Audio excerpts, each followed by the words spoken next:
खुदा गवाह की जो स्टारकास्ट हमने जो बात की इतनी अमेजिंग थी सर, उसके कुछ किस्से, कुछ आपके किरदार के कुछ किस्से कैसे, डायलॉग्स के कुछ किस्से बताइए हमें। अब डायलॉग तो खुदा का हो गया, सब एक देखे, एक हो अभी जाए बोला वो तो डायलॉग। सब, वो तो खैर सुन लिए लोगों ने। हाँ, लेकिन एक हम सर हो जाए लेकिन ना हम प्लीज। लोग बड़ी इंटरेस्टिंग जगह पे शूटिंग कर रहे थे खुदा गवाह की। ओके। एक नेपाल में एक जगह जिसका नाम है जुमसुम।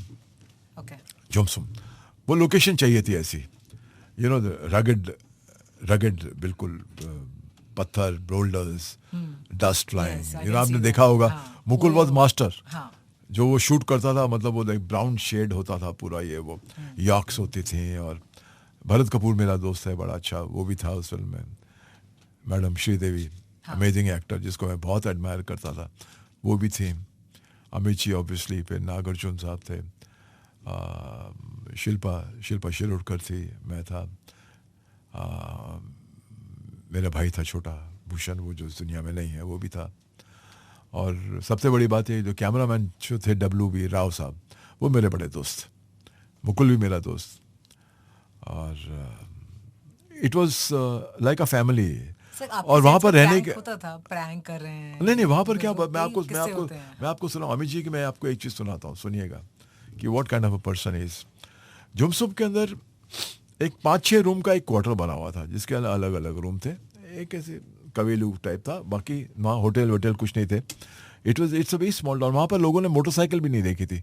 जब प्लेन लैंड होता था ना, तो फुटबॉल फील्ड में लैंड होता था। इट वॉज फुटबॉल फील्ड, हम ऊपर से देखते थे फुटबॉल खेलने लोग, जैसे प्लेन आने लगता, फुटबॉल खेलना बंद कर देते, प्लेन लैंड हो जाता था। इस तरह की जगह वो।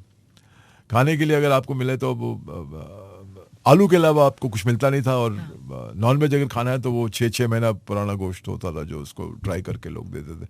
चावल होता था और आलू, दाल थोड़ी सी, तो इस तरह का था। It was very difficult shoot, but because the film was so interesting and everybody was loving the film so much that nobody felt bad कि यार कुछ भी सहूलियत नहीं है।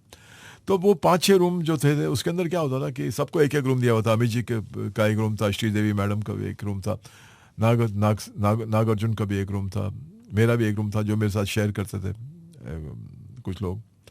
कभी वो आते थे, कभी भरत आ जाता था, वो भी मेरे रूम में आ जाता था। हम लोग, छोटा सा रूम होता था। और वहाँ पर एंटरटेनमेंट नाम की कोई चीज़ नहीं होती थी। तो अमित जी उस टाइम पे क्या, वीडियो और वीडियो की फिल्में का वीडियो कैसेट्स बहुत पॉपुलर थे। या। तो वहाँ पर टीवी भी अमित जी ले आए थे अपना प्लेन में, और वीडियो का मशीन ले आए थे। तो रोज़ शाम को हम लोग बैठ के वो वीडियो देखते थे। अमित जी का आपको बताऊं कि एक इंसान किस तरह का है। जब थक जाते थे तो वीडियो चल रहा होता था, हम फिल्म देख रहे होते थे, अमित जी सो जाते थे वहीं सोफे पे बैठ के। लेकिन कभी भी उन्होंने फिल्म बंद नहीं की, क्योंकि बाकी के लोग देख रहे हैं। That shows the class of a person. वो बैठे बैठे उनको नींद आ जाती थी, लेकिन ये नहीं बोलते थे कि भैया मैं तो, मुझे नींद आ रही है, ये वीडियो बंद कर रहा हूँ। नहीं, फिल्म पूरी होती थी, हम अपने आप जाके बटन ऑफ कर देते, वीडियो बंद था, अमित जी वहीं उठ के फिर अपने रूम में चले जाते थे। That is the kind of person Amitabh Bachchan is. He thinks so much of his co-stars and the people he interacts with. It's an amazing person to work with and to know him also. Okay. So हाँ, एक चीज तो मैं आपको बताना ही भूल गया। तकरीबन 11 साढ़े 11 बजे दोपहर को, जब सुबह होती थी, हम जल्दी उठ जाते थे, लोकेशन पे पहुंच जाते, और लोकेशन में जो है वो खच्चर पे जाना पड़ता था। खच्चर होते थे, अच्छा। गाड़ी तो जा ही नहीं सबको। सकती। नहीं नहीं, गाड़ी तो जा ही नहीं सकती थी ना, हाँ। गाड़ी जुमसम में थी नहीं, कोई गाड़ी नहीं थी। ओके। तो इट वाज ऑल म्यूल। और इतनी सी पगडंडी होती थी, इतनी सी, इतना बड़ा ये टेबल है ना, हाँ। उतनी चौड़ी पगडंडी होती थी। और जो खच्चर होते थे उनको मालूम है पगडंडी पे कैसे चलना है, तो कभी भी आपको गिराएंगे नहीं। तो उस पगडंडी पे बैठ के 1 घंटा 1.25 घंटा आपको पगडंडी पे बैठे, खच्चर पे बैठे, आप जाते हैं लोकेशन पे, उतरते हैं, फिर शूटिंग करते हैं। तो इस तरह का ट्रैवल होता था। तो तकरीबन 11 साढ़े 11 बजे पता नहीं क्या होता था, किस तरह से कि जियोग्राफिकल कोई ऐसा कुछ सिस्टम था कि 11 साढ़े 11 बजे एक कमाल की एक अजीब सी हवा चलती थी। ओके। अब वो इतनी हवा तेज होती थी कि जमीन पर पड़े पड़े इतने बड़े बड़े पत्थर जो थे ना, वो जमीन से उड़ के आपके चेहरे पे लगते थे। ओ। मतलब the wind was so strong, the velocity of the wind वो सो स्ट्रांग कि पत्थर उड़ उड़ के आपके मुंह पे लगे या आपके बॉडी पे लगे। तो आप एक जगह बैठ के थे, हवा खत्म होती थी, आधा घंटा वो चलती थी, आधे घंटे से शूटिंग वूटिंग नहीं होती थी। हम सब बैठते थे एक जगह, छुप के रॉक के पीछे छुप गए, या कहीं बैठ गए, इस तरह की हमने शूटिंग की।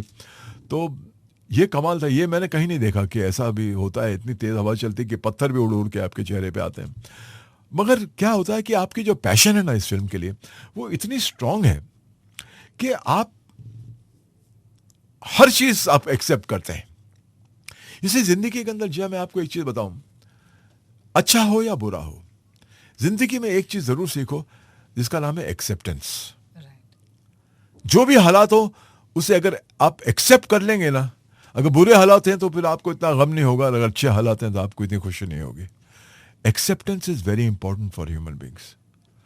अगर मैंने एक्सेप्ट कर लिया कि इसके अंदर कॉफी है जो ठंडी हो चुकी है, लेकिन कोई बात नहीं, कॉफी है, मैं पी लूंगा, तो मैं पी लूंगा। लेकिन अगर हर चीज में आप शिकायत करेंगे, एक्सेप्ट नहीं करेंगे, तो आप हमेशा दुखी रहेंगे। तो अगर आपको हमेशा दुखी नहीं रहना है तो आप वो चीज सीख लो कि आप किस चीज की शिकायत ना करो। कितने एक बड़ा ट्रबल अच्छा में शेर है आपने, कि इंसान अगर चाहे कि ना उसे कोई गम, तो दुनिया में किसी से किसी चीज की उम्मीद ना रखे। तो एक्सेप्ट करेंगे हर चीज को तो जिंदगी बड़े स्मूथली चलेगी। एंड ये सारे मुश्किलों को पार करके जो आप लोगों ने फिल्म की है, जी जी जी, it's been so big and yes. Amazing. Sridevi ji के साथ कोई किस्से आप बताएंगे, लाइक उनके बारे नहीं, में जो श्रीदेवी बात जी के हम साथ, नहीं जानते हैं? मैडम के साथ मेरा हमेशा एक सलाम दुआ का रिश्ता रहा है। मैं कभी भी, वो एक ऐसी थी जो किसी को अपने आप इतने क्लोज आने देती भी नहीं थी। और जब कोई इंसान आपको इतने क्लोज नहीं आने देता है तो आप उससे एक सलाम दुआ का एक रिश्ता रखते हैं। तो जब भी हो, good morning ma'am, good afternoon ma'am, good night ma'am, तो मेरे साथ तो हमेशा यही रहा। लेकिन whenever she used to perform, I admired her. Climax में एक बड़ा अच्छा सीक्वेंस था जहाँ पर मैं दौड़ रहा हूँ एंड मैडम का, श्रीदेवी जी का घोड़ा आता है, अमित जी का घोड़ा आता है, वो दोनों मेरे बाजुओं से पकड़ते हैं और घोड़ा भी दौड़ रहा है और मैं साथ साथ दौड़ रहा हूँ। अब दौड़ते दौड़ते क्या हो गया कि घोड़े का जो एक नाल थी ना, वो मेरे पाँव पे आ गई। ओह, तो मुझे थोड़ी सी चोट मतलब पाँव पे आ गई और मेरा पाँव थोड़ा सूज गया। तो वो करके फिर ये क्लाइमैक्स ले जाते हैं और उसे उठा के पहाड़ से फेंक देते हैं, तो पाशा गिर के मर जाता है। तो तभी मैडम ने उतरी घोड़े से, किरण यार ओके, ऐसा दिया, नहीं बट पाँव में लगा ना चोट, बोला नहीं ठीक हो जाएगा, नहीं यू शुड बी केयरफुल। ऐसा आई वाज केयरफुल, नहीं ये शॉट जो है ये डुप्लीकेट से क्यों नहीं करवाया आपने? ऐसे madam it was a pleasure कि आप मुझे उठा के ले जा रही हैं, तो डुप्लीकेट को आप ले जाती तो क्या। It was great fun and please don't bother, I am fine ma'am, thank you very much. So that was the only interaction I had with madam, and that was more than enough. But I always admired her as an actor. I always admired her as a person and a star, a real big star. totally. मतलब, and what an actor! From Sadma to Khuda Gawah to Chalbaz. सदमा देखी आपने उनकी film? Yes, yes, देखी है मैंने। What a वो रोए भी performance! थे last में। What a performance! Yes. Amazing. And फिर चालबाज कॉमेडी, खुदा गवाह एक्शन, मतलब क्या नहीं किया उन्होंने। But sad that she had to go so early. फिर एंड में जो माँ फिल्म की, वो भी बहुत कमाल की फिल्म थी।